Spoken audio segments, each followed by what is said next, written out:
Pierre et Marie avec Hélène.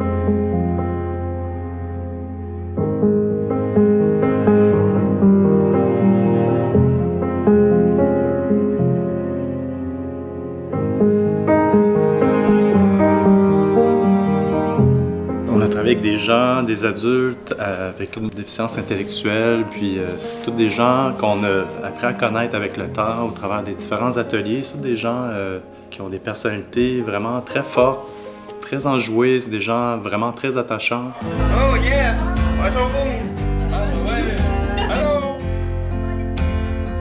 L'idée directrice du projet, c'était vraiment une personne magnifique. Donc, c'était de venir prendre des images des participants, des portraits, des images de profil, des pleins-pieds. Puis on invitait les participants à venir intervenir sur leur image afin de la magnifier, mais vraiment de manière très large.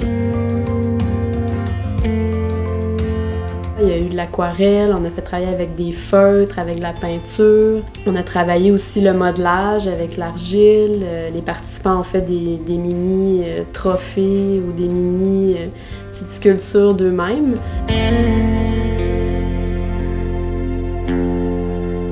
Nous, en fait, on leur donnait très peu de consignes. On a gardé ça très ouvert parce qu'on ne voulait pas imposer une façon de faire. On voulait être surpris, puis en fait, on l'a été vraiment beaucoup parce qu'il y avait un aspect humoristique puis fantaisiste qui est survenu dans la manière dont les gens intervenaient sur leur image. C'était pas du tout dans le sens, comme on pourrait l'entendre, de beauté ou de se maquiller ou d'essayer de camoufler certains défauts. Les interventions n'ont pas été du tout dans ce sens-là. C'était toujours, on rajoute de la couleur, on rend notre portrait rigolo, on se met une couronne, on ajoute des slogans. C'est une autre forme de beauté, finalement. On s'est quand même fait demander aussi de repartir avec des portraits intacts, parce qu'il y avait tellement les photos de eux, c'était cute. C'est beau! On a travaillé aussi la sculpture avec les toutous. Ça a été un gros hit.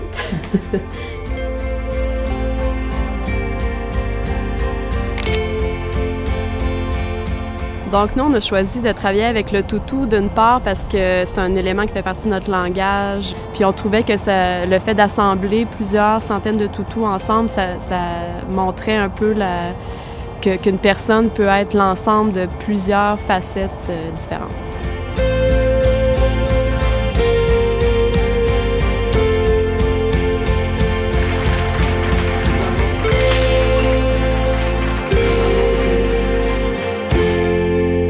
Le jumelage entre nous et le groupe de participants, les gens du mouvement Personne d'abord, c'était vraiment un match parfait. Oui, ça a été un projet vraiment spécial en fait pour nous. D'une part parce que c'était la chance de faire une première œuvre d'art public, mais aussi il y a l'aspect médiation qui est vraiment important, qui est venu rajouter une charge émotive et une dimension humaine vraiment importante à l'œuvre.